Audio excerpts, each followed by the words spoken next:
They talking all of this madness, talking all of this madness, talking all of this madness. They talking all of this madness, talking all of this madness, talking all of this madness. They talking all of this madness. Okay, that went well. So, what's up, everybody? Usually does.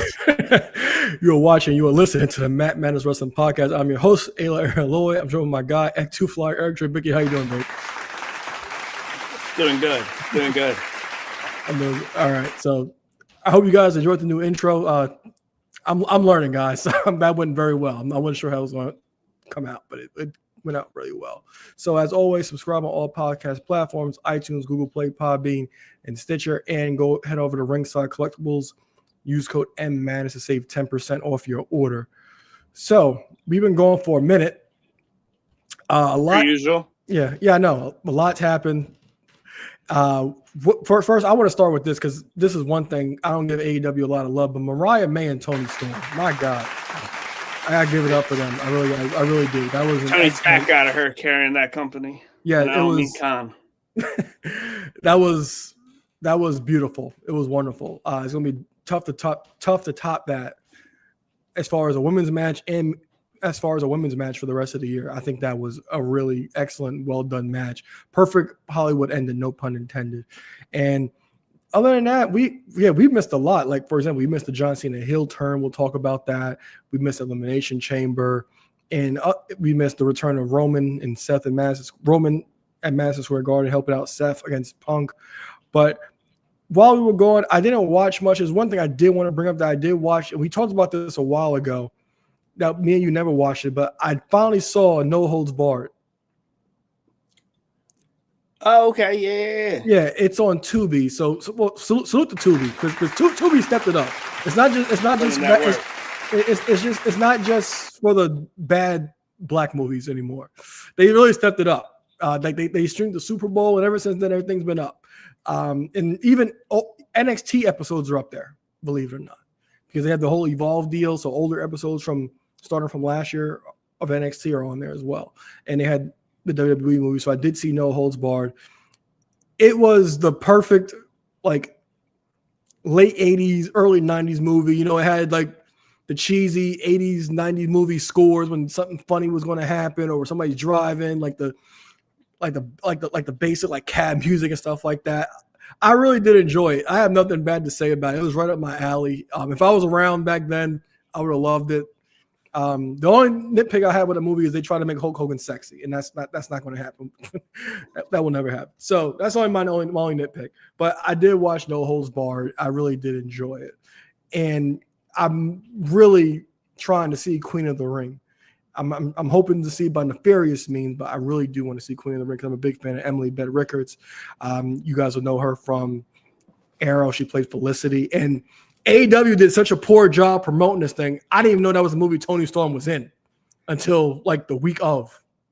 Yeah, well, all wrestling. I mean, WWE didn't promote it. Naomi's in it. Is she? Mm-hmm. I didn't know Naomi was in it. I'm pretty sure she is. I know she was at the red carpet. I wasn't sure she was on it. Yeah, I'm pretty sure she was in it. I mean, definitely, I feel like even on like Busted Open, whenever they're promoting it, when they would rattle off a few names, there's someone else. I feel like there's someone else that I should be, but yeah, I haven't seen it yet either. I definitely look forward to seeing that. I'd even give them my $14 if I got it, or however much it costs to see a movie. Yeah, because my interest got sparked because of like Emily, because I was a big fan of Arrow, and I haven't really seen her do much since Arrow actually ended. So like it really sparked my interest. But I'm really looking forward to actually seeing that. Did you watch anything while we were going other than the weekly stuff? Anything interesting? No, I mean nothing really out of the ordinary. Just the regular weekly product. I did randomly rewatch the Roman Reigns episode of that Evil, the Peacock original on WWE. Just still crazy to think, this has really been something we've been seeing now from Roman for 5 years. It is, it's one of those things. It's so hot and good that it's like, yeah, you could say that title reign felt like it was forever, but at the same time, it's like, wow, this like he's been a heel this long now. There's still some things, if you think back to that COVID era and you're like, geez, that really goes back that far. Yeah. And like, he was such a prominent part of the television show. Like, and since he had the time off, it wasn't overkill. So the time off actually benefited him in the long run. So that 4-year title reign, it didn't really skip a beat at all.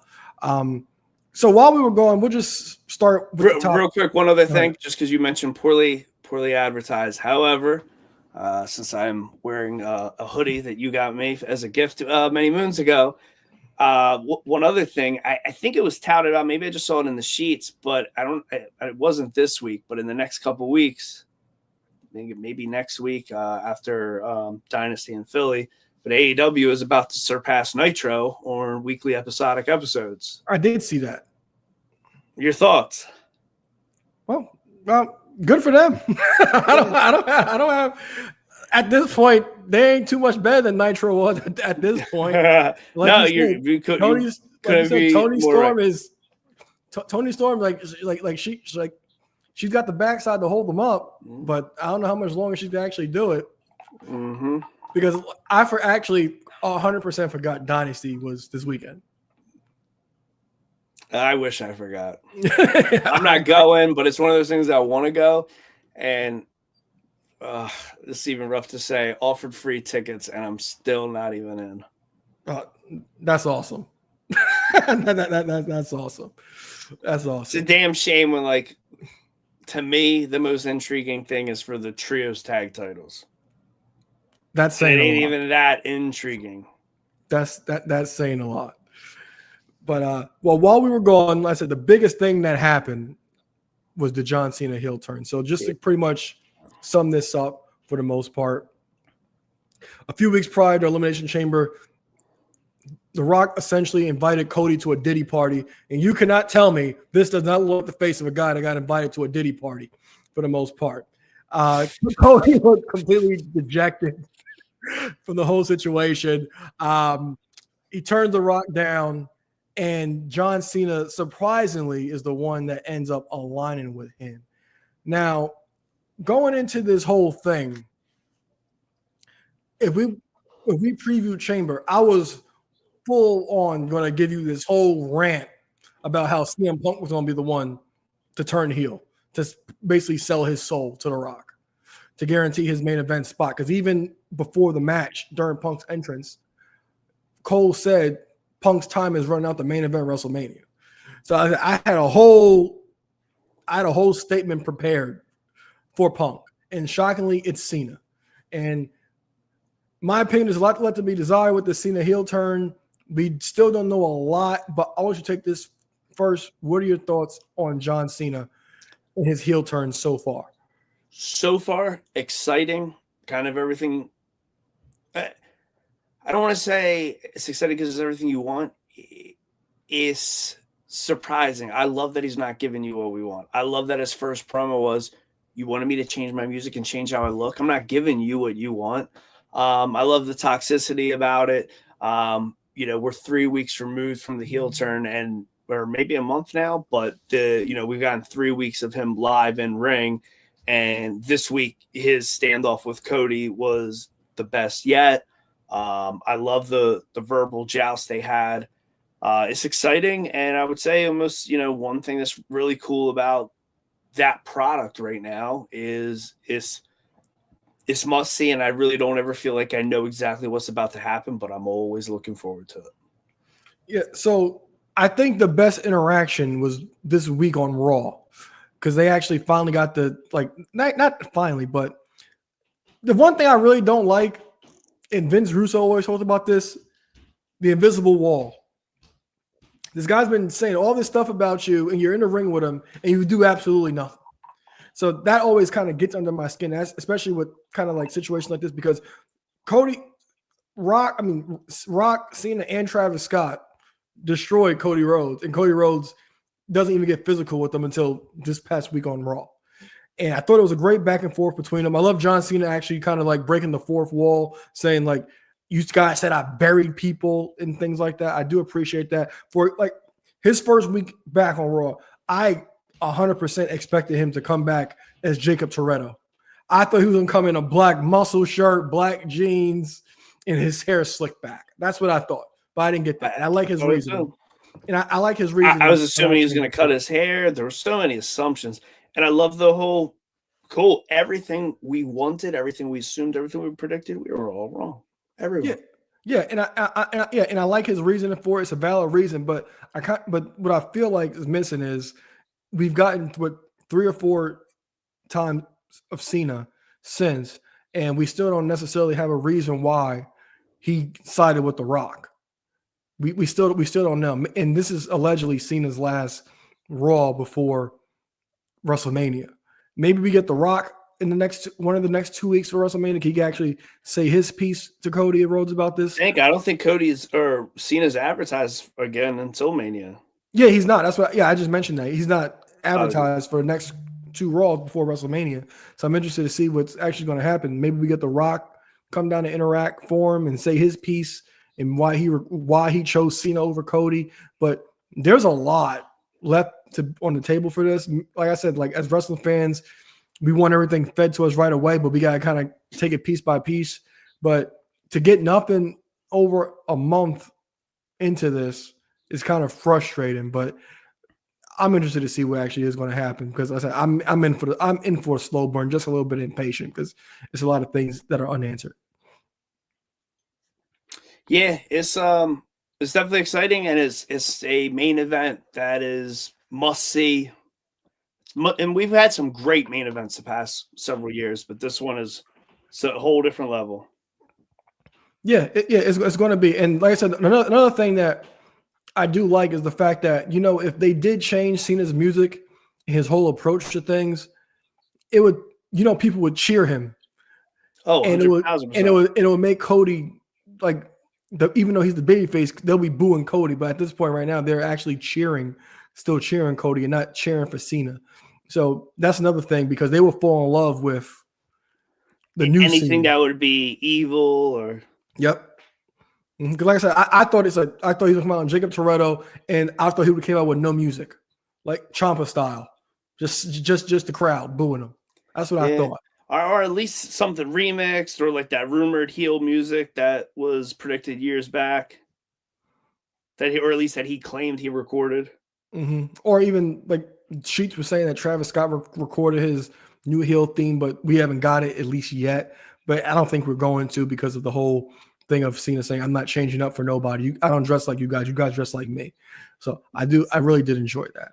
So also on another note, the other big thing happening right now, we had the return of Roman Reigns at the Madison Square Garden edition of Raw. He helped Seth Rollins defeat CM Punk inside the cage match. And we have official that the main event of night 1 is going to be Seth Rollins, Roman Reigns, and CM Punk. Now, in my opinion, I think The Rock not being able to wrestle kind of put a fool in their plans. But why is he not able to? Is there some movie or? I believe it was Moana. I believe it was Moana reshoots because there's a live action Moana coming out, and I think that was the issue why he couldn't wrestle.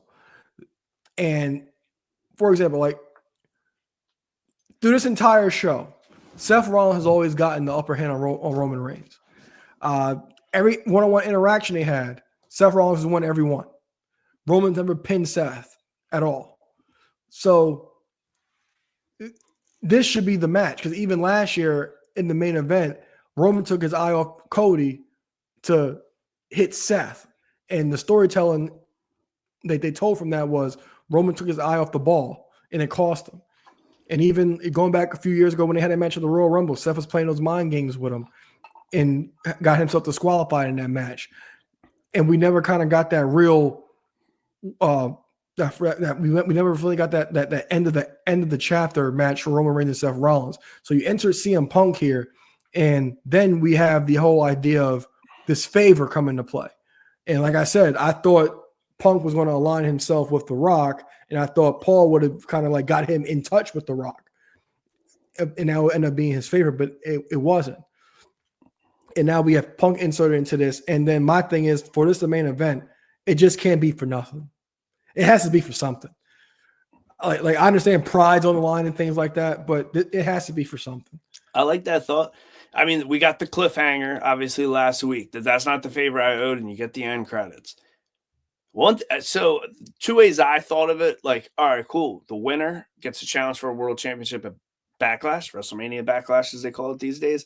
But I also like the idea, and again, maybe it's too much triple threats, but I like the idea of, hey, look, if you win this match, you're inserted into the WWE Championship match on night 2. Yeah, I thought about that too, especially how hot Punk was the night after, the Raw after Chamber, because he was hot. He was shooting on everybody. And I thought we got some more interaction between Cena and Punk as well with Rollins, because remember, Rollins essentially cost Punk that match to Cena. So I thought something was going to come out of that, but we haven't gotten really any mention of the title out of that. I thought that too, because Roman even it's funny because there's this internet thing going around that I'm not sure on Raw if you noticed that Roman was like saying, Punk, why are you reading his contract? Maybe there's something in that contract that they don't know, that Punk might know. Maybe. Yeah, I didn't even think about that. But Seth Rollins, I'll give it to you. Seth stands on business. Seth was so mad. Roman's just thinking about the payday. Punk type he's in the main event. And Rollins just like, no, this guy does not deserve this at all. He doesn't need to be here. He's shouting coming on. Oh, no. Rollins has been standing on business, and I really do love that. Still underappreciated. And thing is, like, he's not wrong at all. He's not wrong. He's not wrong at all. So I do appreciate this whole Seth Rollins thing. I just think that the plans with The Rock fell through. I think Punk is kind of somewhat shoved into this when he doesn't have to be. But I do think that Roman versus Punk is going to be the feud of the summer. I'm not sure. How do you feel about that? I mean, it would make the most sense, and it would be the way to move forward. I could see that easily being how they go. Yeah, I could definitely see this favor coming to play at WrestleMania. Maybe, for example, the ref gets knocked down, and the favor is to ensure that Punk wins the main event of WrestleMania, and maybe Paul will count to 3 or something like that. I thought the idea of, like, hey, look, I'm finally main event. Like, I want you to come with me. I want you to walk down the aisle with me. Mm-hmm. So he's not walking down with the tribal chief. Yeah, it's a lot, and it's interesting, especially with the whole WrestleMania main event thing not being the favor. It has to be about the title. It just has to, because like I said, like this main event, I think the match will be excellent. I think they'll tell a great story, but there's just some stakes missing when it comes to this for me. And I think maybe the best thing going bill-wise for WrestleMania, in my opinion, is the women with Bianca, Rhea, and Io, because Tiffany and Charlotte, as much as I love both of them, and Tiffany, this is terrible. It's terrible. Nothing in this world that screams Tiffany Stratton's a babyface. I just don't. They'll just boost Charlotte. We know that for a fact, but Tiffany Stratton, not a at all. That's why they put her with Trish for a couple weeks. There's nothing face-ish about Tiffany Stratton. Other than the fact that her face card's undefeated. But Becky and Bianca, Rhea, and Io. Bianca's been money in this entire situation. She's been fantastic because she has a huge gripe with Rhea Ripley, and I love the fact that like she's telling like these little, giving her like these little recaps on her Instagram page of what happened, and basically you just can't sign your name on a contract that's not yours and things like that. Adam Pearce has been money this entire time. He's been so mad about everyone at this point. So he's been really great at his job. And I thought the match on Raw was really good. They found their way to get to the triple threat match. Well, unofficial. I think both women's championship matches have been great on Raw. Actually, on weekly TV, all championship matches have been really good lately. Yeah, they have been. I don't think we've been done the show since, but maybe we did. But either way, it's worth bringing up again. Chelsea Green in the Cactus Jack homage. Oh my God, Chelsea. Chelsea Green. Greatest United States champion of all time. Ever. Like, don't ever take that belt off of her. Because she is fantastic. She is killed it as WUS champion. Just in general, somebody's on Raw. Somebody's on Raw imitating an Intercontinental champion, and then Chelsea's redefining championships on SmackDown. Yeah, Chelsea's been excellent this entire time, and I'm gonna get to that too. Well, actually, we'll transition to that right now. But let me finish up about Bianca, Io, and Rhea. I think that triple threat match is really going to be good. I think everybody's played their role really well, and I applaud them doing something different because we're so accustomed to the Vince McMahon booking of, like, all right, you earn a title match at WrestleMania, and we're going to have a title match, and just have the champion retain, and end up facing the winner from that earned their match at WrestleMania. No, we got something completely different. We got Io actually beating Rhea, and we're going to get a story out of that. It's not the other way around. And Io, she's been the workhorse under the Triple H regime. She really has, because we talked about this a couple of years ago when she won the world title, that if Vince was in charge, that whole thing would have been a dub after a month or two. But Io has definitely 100% been the workhorse for the women's division since the Triple H regime. And about the women as well, we also have, it's not official by WWE yet, but we're going to get it soon. Reportedly WrestleMania weekend, we are getting the return of Evolution. Evolution, as you guys know, was the first ever all women's pay-per-view in 2018, which saw Nikki Bella and Ronda Rousey on top.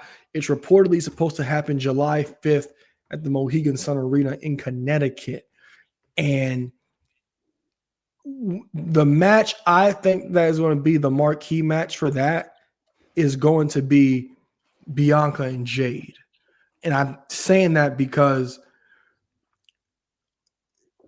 we're going to get Bianca and Naomi. I'm like, okay, I could deal with that. I thought Bianca and Jade was going to be the big marquee match for WrestleMania this year. But then with the fact that they're going to Naomi right now, I think they're saving the bigger match of Bianca and Jade for the all women's pay-per-view of Revolution. Yep.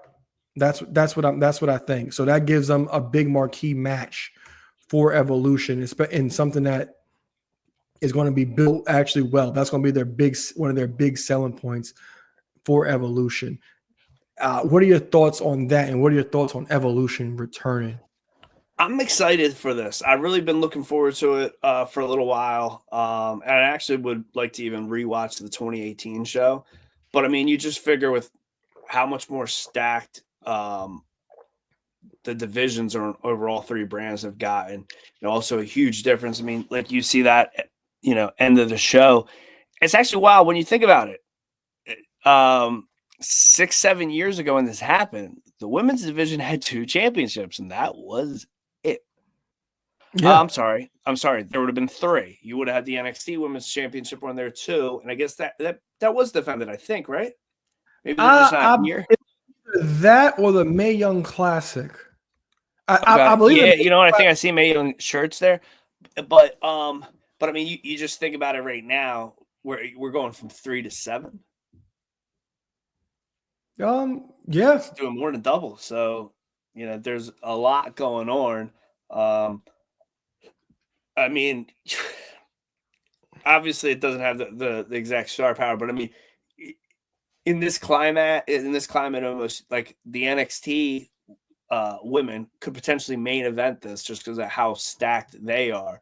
That's obviously not going to happen, but you just think about it right there. For all women show, you can have 7 championships being defended or in one show, which is cool. And I really think on a show like this, I mean, I don't know how many times for one of those, the in-betweener shows, the B-level pay-per-views, and you say, geez, there's one championship being defended. Like, all right, you've only done this event one time ever. I think by all means, and again, I know they try to do 4 or 5 matches on these cards, but I would, make it all championships. I don't know how many other storylines there are going to be. but I could definitely see Bianca walking out of Mania as the women's champion, and then you get Jade going after her for that, and just get and also it would be good shine that all three of these mid-card women titles need. Yeah, because this card is going to be stacked, absolutely stacked. Like you said, we went from 3 titles, and now we add the WIC and WUS and W North American titles, tag titles. It's going to be stacked, and we already know how I feel about the women in NXT. Lord have mercy. You and Sean feel the same? We know, and I'm super excited because even the first Evolution, I believe that was one of our. They made the finals for our top 5 pay-per-views of the year, and I know that I'm pretty much that all aboard. We all gave it showstoppers.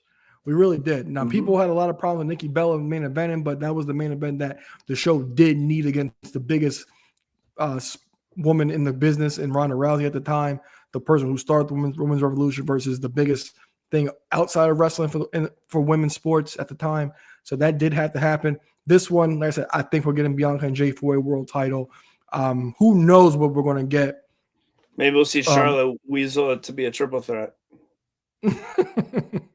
we know Charlotte will be in some title match at Evolution, but I am super excited for this pay-per-view. I really am. I'm glad it's back because maybe she'll do triple duty and go win the 3 belts she hasn't. Who knows? Maybe at this point. But I'm super excited that this is actually coming back. Women, they deserve their just due. Hell yeah! Right now, they really do. Now, the main reason we're here tonight is we're going to give you guys a top 10 WrestleMania list, WrestleMania match list. Now, we're getting like a bunch of lists from Complex, which is we're gonna get that out of here, and also WWE is doing a countdown on their YouTube page of the top 10 top 50 WrestleMania matches of all time. And you guys know how serious I take my list. This was no exception.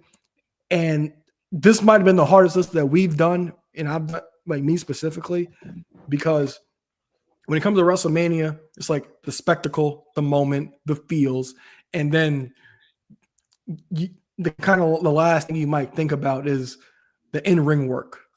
And I think on my list, I have a nice mix of that. And let's say I think on my list, you'll get the feels, you'll get the in-ring work, and there'll be some omissions on my list. I already know. We may argue. I think the list will be pretty close at the top, like it usually is, but I think we might have a bit of. I think our list is going to be pretty different.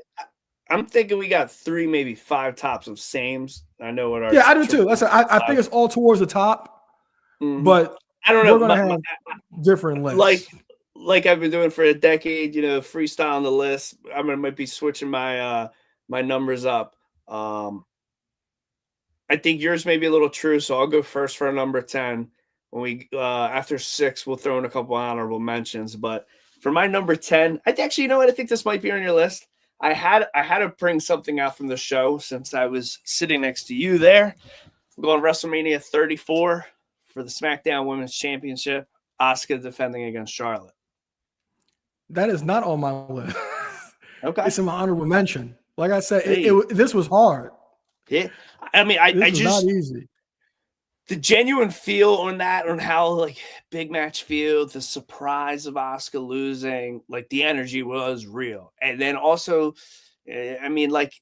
just like even Charlotte celebrating, and then you get like that entrance pass, like with her and Cena run into the ring, or I guess out of the ring or out of the arena to the backstage. But yeah, that match was awesome. It delivered. And for that earlier part of the women's revolution, I just think that was top tier, especially at that time, and leaps and bounds above anything else we've seen.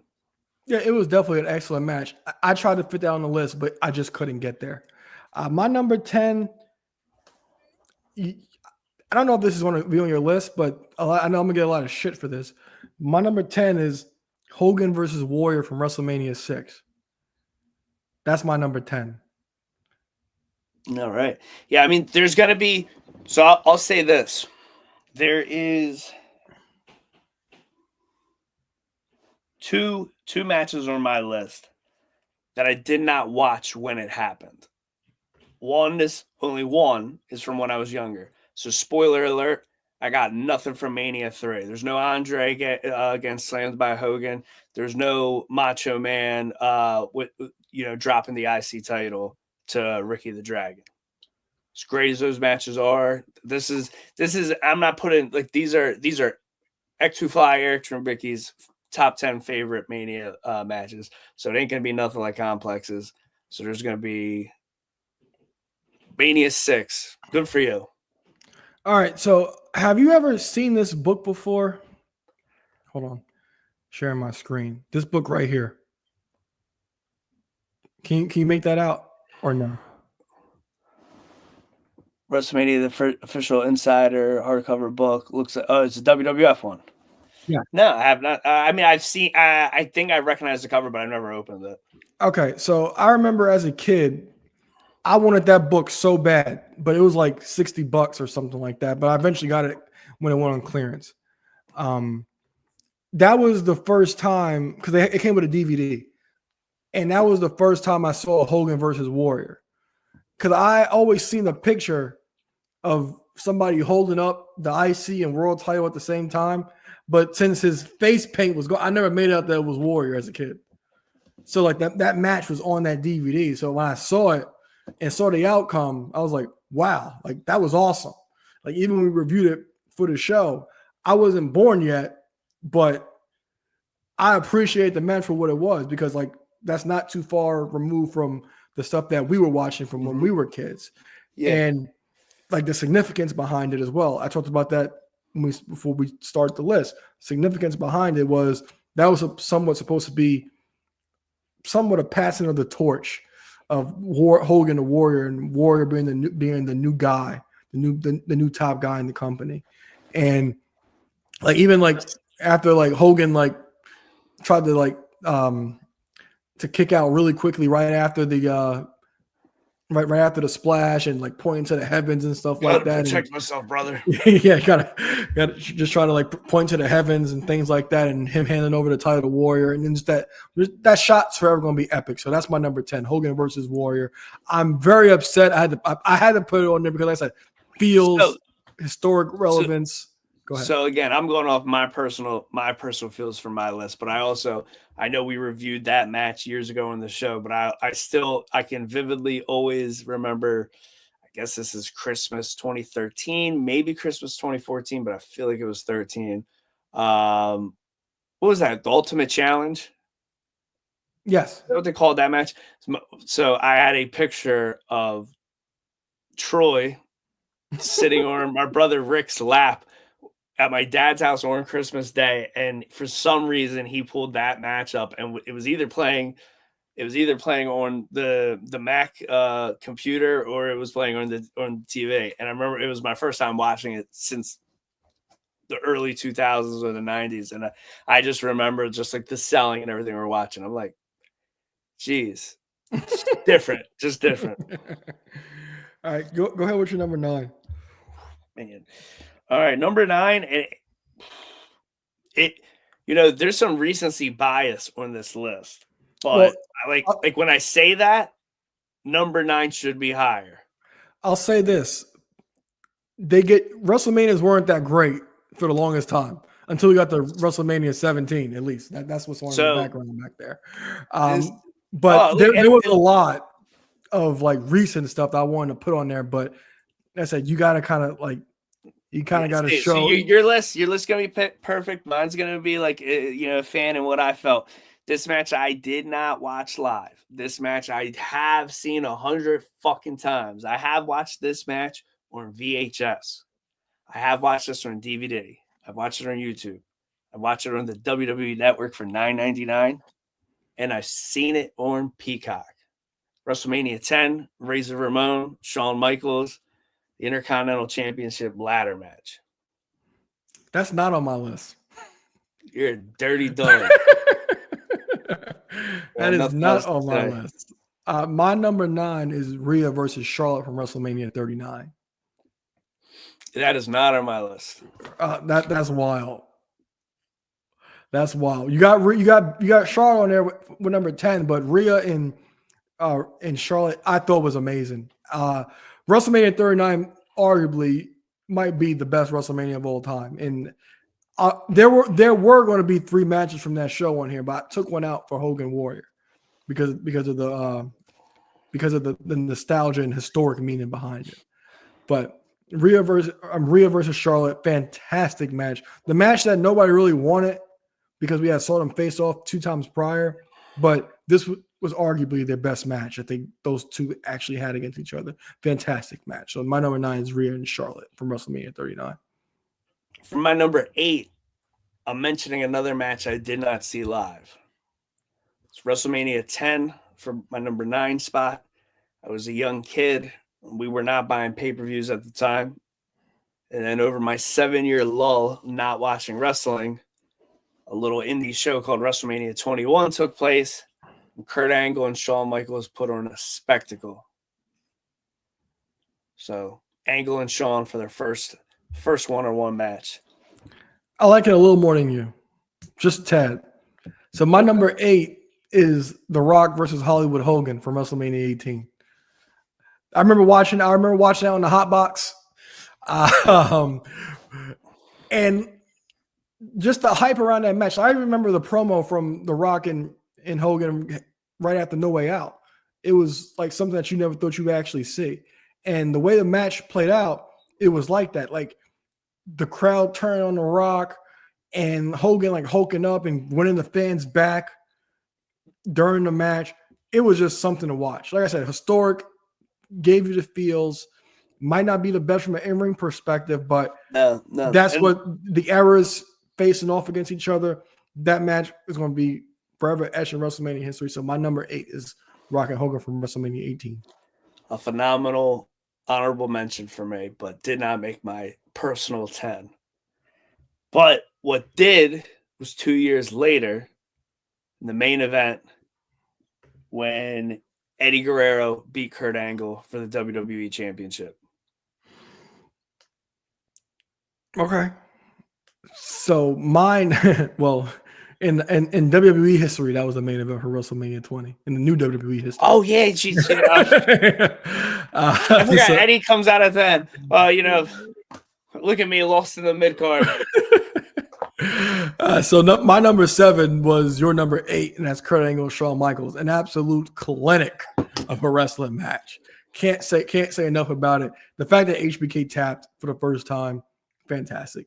And it's kind of like the only thing that was like missing from this was that Shawn was clean, because the meme is always you want Perk Angle versus hot drugged out Shawn Michaels, and Shawn Michaels was clean, and that match was excellent. Imagine if we got the 90s Shawn Michaels. So my number 7 is Kurt Angle and Shawn Michaels. My number 6, maybe on your list, or maybe it was going to be number 10, and you took it off. Again, and maybe something like Hogan and Rock should be replacing this match, but we got father versus son. Dominic Mysterio versus Rey Mysterio from Mania 39. I thought you were going to say Vince versus Shane. Well, no, I'm not putting that on here. Okay, because that match is a spectacle in itself. I didn't think about the Rey versus Dom match. I don't remember it that much.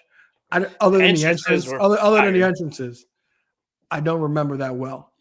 But like I said, it was from WrestleMania 39. And WrestleMania 39, in my opinion, is probably the best WrestleMania of all time.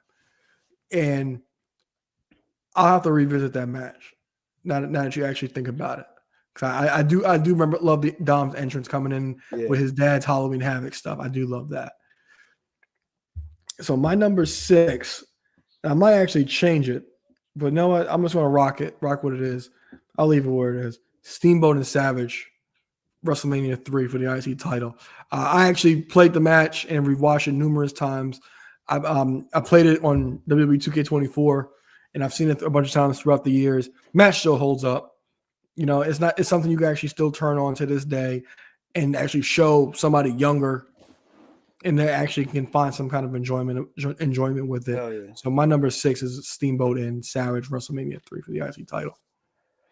Before I jump into my number 5, mention a couple hodgepodge of honorable mentions and all over the place, but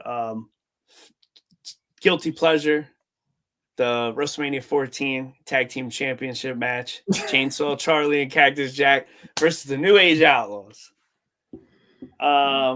Another one, because of a fucking mess and hardcore rules, WrestleMania 17. The triple threat with the Big Show, Kane, and Raven, because they went everywhere, and it was everything that was good about the Hardcore Championship. Yep, that was just on behind me not a few minutes ago. Aside from that, one was very, very, very hard to put, not put in my 10. Austin versus KO from 38. I forgot about that. And then where it really is hard to pick which one, and the second bout gets has this nitpick because of the aftermath. The first one I don't think is real good, but another honorable mention, I think WrestleMania 19, Austin versus Rock. I hate that it's not on my list, but again, I blew through the list real quick, so I had to honorably mention them. Yeah, in my opinion, 15 is the worst one. Sure. Out of the 3. Like, I know Austin hates the 19 one, but we watched it, like, this is not bad. So, before I jump in number 5, you want to mention any other honorable mentions of yours? Yeah, so my original number 10 was Gunther versus McIntyre versus Sheamus, because that match was fucking awesome. I remember watching that at home. I was like, oh my God, this is all. They beat the hell out of each other. Yeah. And what made it better was Titus O'Neil on commentary. So almost every time Gunther they were all giving up chops to each other. And Titus O'Neil's like, call the police. Like, I was like raving about his commentary. I remember that. Titus O'Neil was on that for 39? They had special commentators for certain matches. Oh, yeah. And he was a special commentator for that match, and he was awesome. Okay. He was the perfect person to have on that match. And I said, that match was incredible. And I wanted to have that number 10. But like I said, it didn't have that significant and give you that feel like Hogan Warrior actually did. What else? There's one that I can't imagine entering your top 5, but I expected it to be in your honorable mentions. Okay. And some other honorable mentions are Brett and Owen, Benoit, Triple H, and Michaels from 20. Hey, look at you. Eddie and Ray from 21. The opener, Sasha and Bianca, and the Triangle Ladder match from 2000. Oh yeah, I meant to say that for my honorable mention, but I didn't want to spoil nothing. But I'm surprised, and I still was peak hating Miz. I can't imagine that's going to be in your top 5, but I figured the NOLA 34 IC title triple threat would be in yours. I always know you love that match. No, that's not on my list, but that was a really good match, and a hell of an opener. So go ahead, number 5. Number 5, I wish and hope in hindsight it means more to him. But I got WrestleMania 29, the Phenom defeating the best in the world, CM Punk versus The Undertaker. It's a good match. It's a great match. Not on my list. I know. Good I don't match. think we got any. We only got one more. Never mind. We probably got another one coming. Oh yeah. We got. What's your number 5? What's your number 5? My number 5 is a match that, like, legit, like, had me in my feelings. Like, I remember looking at the TV, like, just like, I can't believe what I just watched, like, in my feelings. Number 5 is Cody versus Roman from WrestleMania 39. Oh, that match, that ending was absolutely perfect. Now, everybody says that Vince was the one who made the call to have Roman win that match, and it was the right call. I believe today's today's the anniversary of that match, and it's funny they're reposting. I'm seeing on Instagram. What was your reaction when Cody lost, and you're seeing everybody snapping in the stadium? Like, that match was played out perfectly. It really was. Like the whole time, like, even like the build wasn't that great, but like Roman just kind of treating Cody like, you're not on my level, and Cody kind of like leveling up throughout the match, and then he's finally going to put him away, and then here comes Solo with the thumb, well, the spike, it was like, oh my God. And Roman actually getting the 3 count. Like legit, like I was like staring at the TV. Like I couldn't get it. I was like, wow, they did it. They really got me. And that was like the last time I was really ever in my feelings about wrestling. And so that's my number 5, Cody versus Roman from 39. And you got another match from 39 on this list? No, it's not. It was, you had a women's one on there already. Okay. Yeah, the third one was going to be Drew, Gunther, and Sheamus, but I took it off. These next 4, it really wasn't easy where to put 2 or 4. Like 2 and 4 could flip, but 3 and 4 could flip for me. 4, I'm going just because. Again, 7-year gap watching wrestling. You could argue this match was so good is why I became a wrestling fan again. I was experimenting with, maybe I'll watch this. And, again, 14 years later, I haven't stopped.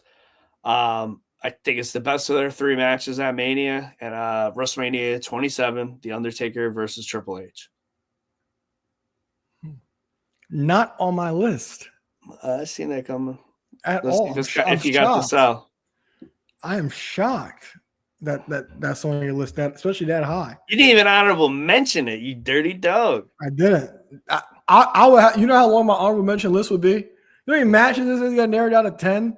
This was not easy. That's why I just did mine like a little dirty dog, So my number 4 was TLC 2. Arguably, like, I personally think the first TLC match is better, but when you include the elements of Lita, Spike, and Rhino into the match, it made it different than the original match. Even the Triangle Ladder match was fantastic because WrestleMania 2000 is a terrible show. It's a 2-match show. Just watch the Triangle match and the 2 out of 3 falls, and you can watch the ending to see Vince turn on the Rock. Other than that, you don't need to watch the show. Who's the 2 out of 3 falls? It's a 2 out of 3 falls for both the Euro and IC. Not 2 out of 3, but it's a 2-fall match for the Euro and IC titles. Other than that, you don't need to watch the show. Just those 2 matches and just fast forward to the end to see Vince turn on the Rock. Other than that, you're good. But that match, forever stand the test of time. The spear, and the whole thing of them being like in the Astrodome.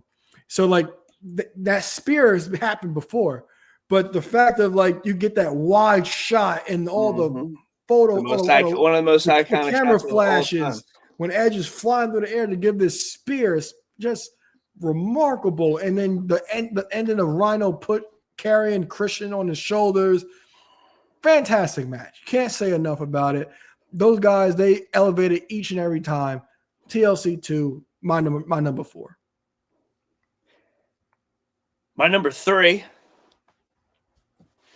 It's right here. Hits you in the heart. Man, the comments are going to be brutal. Or my top 3, I guess. I got Cody versus Roman, but from WrestleMania 40. Really? It is a perfect story. Like the lead buildup, like you said, they were right for having Roman go over at 39. And you got that year build for Cody after he came back the year prior, tore his pec, rehab through it, loses at Mania, tags with Brock for 1 second, gets turned on, goes through a trilogy with him, gets back into the Rumble, wins at a better number rather than number 30. You get the great doc, you get the feel good, you get the whole thing we saw with The Rock leading up to it for months prior. The tag match the night before, going down as even more of going into the match or night 2 as more of an underdog with the bloodline rules. I mean, that is real feels, and this is a WWE list, but especially for my first non-WWE pay-per-view to be him winning the Ring of Honor world title. Me and you sitting there in Chicago when he won the NWA world title. And then to be there in Philly when he did it, I mean, it hit me personally in the heart as a fan, and it may be the greatest story ever told. That's one thing too. Did you cry when he won in Philly? I don't think I did in Philly. I think I might. Oh, I think I caught a little bit of a tear maybe in Chicago. I know Chicago, I did. I know I did. Mm-hmm. Because it's funny because I actually on my wall I got because basically the frame's got a match for me in size, but I got the all-in pick frame. I got all-in poster frame next to the WrestleMania 40 poster, so they're kind of like bookended. Mm-hmm. Yeah, so NWA and finally win the world's title. Hell yeah! So but yeah, like good match, but 39. I just remember the way I felt. I felt like shit. Okay. Like I really did. Like I couldn't believe it. Like I got excited. I'm ready to do this shit, and then Vince said this to me. Shut up, bitch. See, like he hit me with that. But my number 3 is also from WrestleMania 17. It's The Rock and Stone Cold. I remember how I felt watching that as a 9-year-old. Like Austin and McMahon, like nobody would have thought. Like now, Grant, like if you rewatch stuff, you could kind of like see the signs, like in the iconic promo of, especially you at 10, you didn't see that happening. Yeah, and like I don't want to hear nobody. First of all, I don't want to hear nobody sit there like, oh, I knew it was coming up, fucking lying or whatever. But like if you that's like anybody saying they knew Cena was going to turn heel. No, you thought there might be a chance. Nobody saw it coming. Exactly. So like when you rewatch it, like you'll hear Austin saying that he'll do anything to win the title. Like if you ever watch that sit down backstage promo with Rock, Austin, and JR, the iconic promo, you'll sit there, you'll see like Austin like saying like he'll do anything to win the title. He has to beat The Rock. So he legit did anything to beat The Rock. And we always hear about him talking about, I wish you put an audible and turn face. But this was kind of like him turning heel was the best part of this. He didn't need to turn face because like he hated his heel run, but his heel run led to some of the most iconic moments of his career. Mm-hmm. Like the stuff with Kurt Angle, the stuff with whether or not you like the Alliance, some of the stuff he did with the Alliance was actually really good.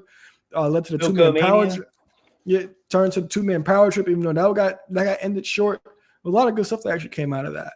And said the match physical had all the feels to it. I talked about this earlier about like the invisible wall and things like that. But those two, right when the bell rings, they go right at it. Or also like the Raw before they went at it. Mm-hmm. It was all. That's been my issue ever. That's been my like number one gripe with the lead up to Mania ever since becoming a fan again. Because it's like the guys in the main event, like they're never touching. Roman's never touching people like the week before. Like why? Like, what the hell? Yeah, and like I think there was maybe him and Brock might have one time, but for the majority they never did. They had that tug of war thing. I remember that. That was the worst. I think maybe for the two, like when they were unifying the titles, maybe, but I don't know. And like the one thing that I don't like that they don't do now, they used to do. And The Rock was notorious for this. If it was like a blood feud, he will run to the ring. like when he would just like jet to the ring. Yeah. He wouldn't go through the entrance motion, nothing. He would just go straight for business. And that's one thing that I do think is missing. Is like these guys not playing any games, like meeting each other at the top of the ramp and things like that. That's something I do miss. But Rock and Austin, like just the feels of it, the physical match, watching Austin sell his soul to Vince, something you thought you would never actually see. And like Austin kissing Vince's ass. So Austin and Rock from WrestleMania 17, my number 3. Man, I'm really wondering what your 2 and 1 are. My number 2, like, I mean, we're kind of all over the place. You went for 39. I went for 40. I guess I'm saying it because of the better result, but you want to talk about how you felt during a match. I know they have 2 follow-up matches immediately the next month and then 2 months later. But WrestleMania 38, Seth Rollins versus the prodigal son returning, Cody Rhodes in his return match to WWE. Yeah, that match was awesome. It was a terribly kept secret that he was returning, but it was still one of those things. It was the first guy to turn on AEW, the first guy to return. The guy started the company. There was the letter that he was leaving, but even like that felt weird. You didn't know if like any of this was a work. Like until we heard that music, you never really know if it was actually going to happen. And that feeling, I thought when he came out, I'd argue. So I had another match from 38 on my honorable mentions. Cody coming out was bigger than Austin wrestling. Really? For you? Really? From that, like that show, like, yeah, again, you never thought that would happen. But the thing is, Austin comes out and he has that match with Kevin. Okay. So 3 years later, he hasn't had another match. We haven't even seen him since. Maybe he's had a beer or two here and there, but it's like you weren't thinking like, all right, cool, what's going to come of this? Cody coming back and being a complete different person than he was when he left. And also it's like, all right, like, what does this mean? What's he going to say about AEW? Like the future the sky was the limit. Where with Austin, that was huge. That was nostalgic. That was great. But where were you going to go? There was nowhere to go after that. Huh. I'm shocked that was that high. I do agree that match was really good. I just didn't think you would have it at number 2. I remember the moment, like even Seth smiling and things like that. Even the build for that, because I'm not sure if you remember the build, but Owens and Seth, they were trying to get WrestleMania matches. They were challenging for the tag title. They had that awesome match for the tag title, but they lost. But the build was great, but I didn't think you would have that match. God, who were the tag champions? Was it the Street Profits? I think the Street Profits were tag team champions at that time. I'm almost positive. Maybe. Yeah, I'm not sure. Yeah, but they were challenged. They did challenge for the tag title. I think it was a triple. If I can't recall, I think it was a triple threat match for the tag titles on an episode of Raw, and they ended up losing. All right, so my number 2. And that build-up was fun. I know we may not, nobody wants to love VKM, but like he was a big part of that. Like Seth in Vince's office, like it was entertaining shit. Yeah. So my number 2 is Shawn Michaels and The Undertaker from WrestleMania 25. I rewatched this match today. Amazing. Still a work of art. And around this time, we didn't get false finishes that much. So like I mean, especially during that era, because I tell people all the time, like post 05, you missed nothing. Maybe except for like a handful of things, you missed nothing until the Punk promo. Like, and anything you did miss was probably like Michael's stuff for the most part. But I said the false finishes of that match, like kicking out of a tombstone, was unheard of in 2000 at that point in time. Like Michael was trying to win by any means, like even trying to win by countout, he would accept it as a victory. He didn't care. He wrestled a damn near perfect match. Just made one mistake with the moonsault that led into the tombstone pile driver. But fantastic match. Can't say enough about it. My number 2 is Shawn Michaels versus The Undertaker from WrestleMania 25. I know how revered that match is, and I've probably only seen it honestly twice, but it is from that era that I wasn't watching. So as I mentioned, that stuff, none of that was going to get ranked very high on this list for me. My number 1, so your number 4. My number 1 is the greatest match in WrestleMania history. It is the definition of when we were kids, if somebody wasn't a wrestling fan, what do you show them? I either showed them the King of the Ring Hell in the Cell match, or I showed them one of the 3 ladder matches with these teams. The triangle ladder match from 2000 was awesome, but when you add the spectacle of the greatest WrestleMania, arguably of all time, if not it's top 3, you add in Lita, so you get the sex appeal. You add in Spike Dudley, the other brother from Dudleyville. You get Rhino. His sex appeal, yes. And Rhino sex appeal. So, the wrong team won. But and that was, me just being a Hardys fan. I wish the Hardys would have won that match. But yeah, that match, that's the greatest match in WrestleMania history. All right. I am appalled. I'll just do this. Again, I freeze. What? What? What? What? Is there gonna The number be one some glaring omission? What is the Yes, glaring omission? I forgot. This is bright as this light behind me missing. The number one match in WrestleMania history is Stone Cold versus Bret Hart from WrestleMania 13. Oh my God, especially this year. You need some new wings. That match is awesome. Work of art. To think that we almost didn't get it, it took Shawn to lose his smile because this would be April Shawn Fools. April Fools. April Fools. My 10 was my honorable mention. My 9 was my 10. My 8 was my 7. It's That match, fantastic. It really is. It's a work. Well, all wrestling fans should be rewatching that match and going into the Hall of Fame as a match. Let's talk about that. What do you think about this new segment? I love that. I love a match getting recognized and getting its flowers that it deserves. I really do. So, and in the perfect one went in first. People will say like Michaels and Taker from 25 might be the best WrestleMania match of all time. We'll see what WWE thinks. Clearly, they might have spoiled themselves for their own personal list, but because of inducting Austin and Bret into the Hall of Fame, so they might have spoiled themselves. But I'm all for that. I really am. I think matches should get their flowers. Matches need to be in high regard in the Hall of Fame. But that match, fantastic. Double turn.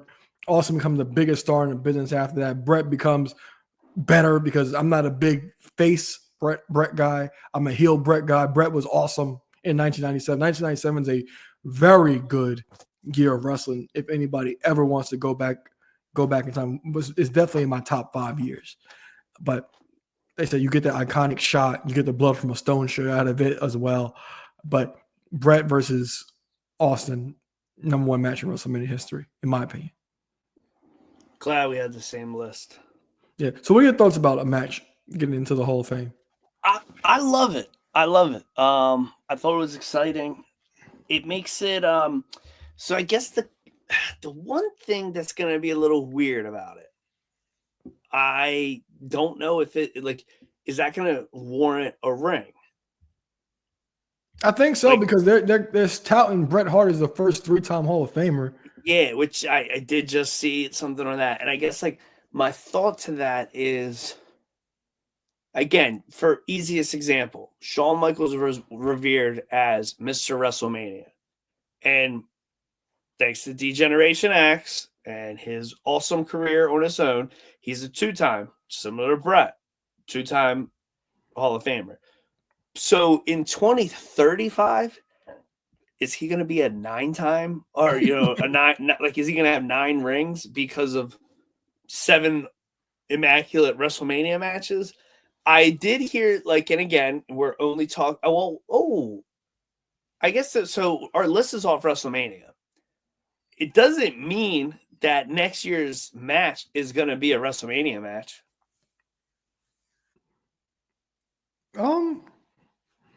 When you think about it, it doesn't say Mania moment. You're right. That kind of went over my head.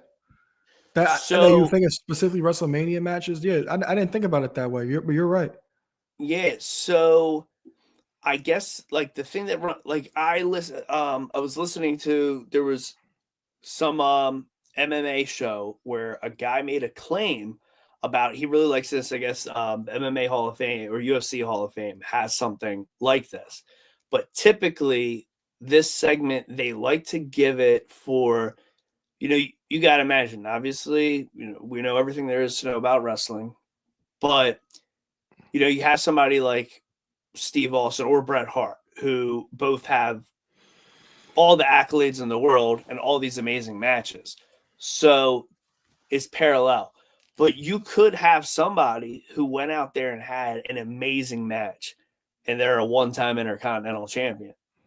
And it's they may give them let's get their best match ever or is it always going to be a who's who of let's give Ric Flair this, let's give Hogan, like Hogan versus Rock, or let's like, is it going to be just the big guys, or like there are some like matches that were real amazing that you would think of for mid-card guys or lower guys, and that's something that does intrigue me, of like seeing these guys that may not have arguably Hall of Fame careers, but they had a Hall of Fame match. Yeah. So I do look forward to over the next several years seeing how this does shake up. Yeah, I am too, but I love that idea. I really do. And you made me love it more because I like the matches not being just WrestleMania matches. It's kind of flew over my head because the first one going in is a WrestleMania match. Yeah, well, when you brought up the list, I was saying that in my head, and then I was like, wait a minute, that's not even how I was thinking about this. So like I started going with it, and then my brain did what my brain does. All right, so you got anything else for me? No, I mean, I guess the only thing is there. Obviously, we gave a little bit of our thoughts on stuff going on with the triple threat match. Just what match this year Mania, we're less than 3 weeks away. What are you the most excited for of the advertised card so far? Any of the title matches? Is it the triple threat? Is it something going on with the women? It's always something going on with women, as you know from me. But I really am, like I said, the build hasn't been that great, but I am really looking forward to that Charlotte Tiffany Stratton match. Tiffany did have a good little promo backstage saying that if she beats Charlotte, she beats the veteran. But if Charlotte beats Tiffany, if Tiffany beats Charlotte, she beats the veteran. But if Charlotte loses, she loses to the 25-year-old rookie. And she keeps saying, or I think you called her a brat or something. Yeah, and all the names that Charlotte had called her. But I'm really looking forward to that match. Like, the build hasn't been that great. Tiffany Stratton doesn't not need to be a face, but this match is going to be fantastic. I'm looking forward to a lot of the card, actually. A lot of intrigue, especially with Roman, Seth, and Punk. Like, something's got to give with that. I'm not sure what Cena and Cody is going to look like, but definitely a whole lot of intrigue. I'm excited for the show. Yeah. But getting there hasn't been the best, especially coming from last year, because last year they had us hook, line, and sinker. Like, they had us watching live streams. Just got to be patient. I know, but last year they had us watching live streams. Yeah. Like, I wish they did one of those again. They had us sitting there watching live stream. Like, that's crazy. Thursday. Yeah, that's crazy. How about you? Man, I'm looking forward to Cody versus Cena, and like I've said multiple times over the past year, 2 years, it's really fun when you don't know who's gonna win and like you can't predict it. Like, I can see a great way of it going either way. I like the idea. Like, it's obviously heavily rumored that Austin may help him, Orton may help him, or it may turn on him. I saw an advertisement. I think there was an advertisement during Raw, a Backlash, and they got Cena and Orton on the advertisement. Is that because Orton helps Cena wins and he gets the first title defense, or is it because they're having a match and Cena's not winning? Well, it's in Missouri. Yeah, I know. Yeah, his hometown. It's it is the farewell tour, but everything about it is exciting to me. Or in that, just the allure. So definitely that triple threat match. I mean, I think more and more it kind of breaks my heart. I feel like Seth I think he's underrated. I'm starting to think, man, the guy, especially some people, like some casual fans I watch with, the hate he gets is silly. Roman, come on, guys, remember main eventing his 10th WrestleMania, and then Punk, who's arguably my favorite wrestler, main eventing, plus all the intrigue. Who's Heyman screwing? What's the favor? So I'm looking forward to all, and I'm looking forward to seeing how the rest of the card build. I'm assuming some multi-man match for the IC title. That's going to be exciting. Maybe it'll be a multi-match for the US title. LA's got stuff going on with the bloodline. Yeah, so it's all exciting. I'm actually glad you said that. There is something that I'm looking forward to being added to the card. We have to assume it's going to be a fatal four-way for the IC title. And Dom needs to win the IC title. Yes. Because I'm loving what they're doing with the Judgment Day and Liv trying to manipulate Dom to thinking that he's better, that he's bigger and better than Finn, and Finn needs to get out the group and they need a new member and things like that. And I know you've seen the shot, but like Dom is perfect. Like we gotta give Dom his flowers while he's here. Dom is perfect. Like the shot. I had to make sure he was on my list. Like the picture of Dom like staring and looking down at the IC title, and then it goes back to Eddie looking at the IC title, wearing the same shirt. Awesome. like he just has to win. Like I understand. It might be at the expense of Braun Breaker. I don't think Braun will get pinned. I think Dom would pin Finn, but I'm interested to see what comes out of this. Yeah, I don't need Penta taking no more pins. Yeah, I think Dom's going to be the one to pin Finn in this match to win the IC title, and that's going to cause the rift in between the Judgment Day and force them to kick him out of the group. So I'm really can't wait to see what's going to happen with that. Anything else? No, man. Looking forward to it. All right, guys. So that's it for the show. For Act 2 Flyer, Eric Trembicki, I'm Aaron Lloyd. Make sure to turn on your post notifications, subscribe, and thumbs this video up. And we will see you guys soon. Got him now, put him down right now, hit him with the palm handle. Tuning up the band, y'all don't understand. Fist of Superman, it's a SummerSlam. Here we go again. Fans marking man, I hate my balls. Shut the Vince McMahon, it ain't safe to land off the cell. Fans love it, ain't hard to tell. Talking madness, awesome. Well, what I'm cooking, man, y'all off the smell.